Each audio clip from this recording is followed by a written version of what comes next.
দিনটা ছিল 28শে অক্টোবর।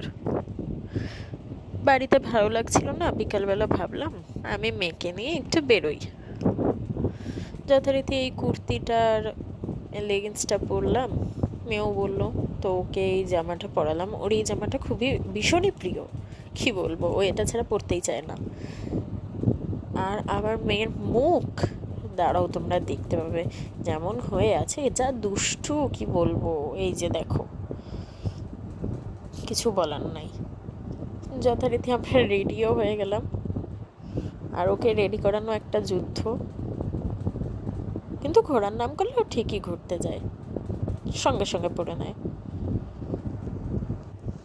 চেহারাটা যা লাগছে গাইজ, কি বলবো, ইগনোর মাই ফেস।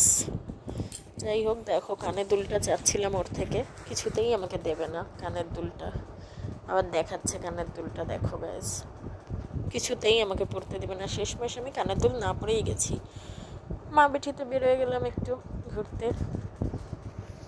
হাঁটতে হাঁটতে সামনে ভাই যায় আর্ট স্কুলে, বাড়ির সামনেই। ওখানে পৌঁছে গেলাম ভাইকে নিতে।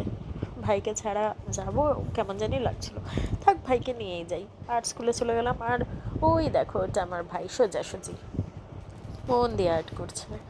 ম্যামকে বলে ওকে নিয়ে নিলাম, নিয়ে টোটো করে এখন যাচ্ছি বাজারের দিকে। সামনে একটা জগদ্ধাত্রী পুজো হয়, ভাবলাম পুজোটা দেখবো। তারপরে মোড়টা চেঞ্জ হয়ে গেল, এই এটাকে গজান মোড় বলে, সামনেই। রাস্তাটা খুবই খারাপ গাইজ, কি বলবো। যারা শিব মন্দিরের এই বিএড কলেজের এখানে থাকো তারা নিশ্চয়ই জানো রাস্তাটা কি জঘন্য। তাই ভাবলাম যে দেখবো, তো আর হইলো না, দেখিনি, মুড চেঞ্জ হয়ে গেল। যাই হোক, এটা বাজারটা, মানে এত ভিড়, মানে কি বলবো, বাজারটা সব সময় ভিড় থাকে, সব সময় বাজারে, মানে ভিড়ে হাঁটাচলা করা যায় না। যাই হোক, ওই যে বললাম মোর মাথায় পুজোটা দেখিনি, প্যান্ডেলটা দেখলাম, সুন্দরই করেছে। দেখি কালকে যাব, তোমাদের সাথে শেয়ার করব। তা ভাবলাম একটু পেট পুজো করা যাক, তো চলে গেলাম সোজা মিও আমারতে, মর্নিং বেল।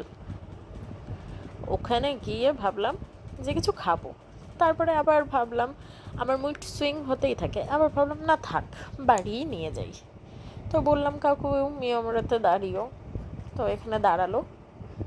অবশ্য টোটো কাকুটাকে আমরা দাঁড় করিয়ে রেখেছিলাম, নিয়ে তো গেলাম আমরা। ওখানে প্যাটিস, পেস্ট্রি, ভাইকে জিজ্ঞেস করলাম কি খাবি, বললো হট ডগ খাবো, নিলাম। আরও উনি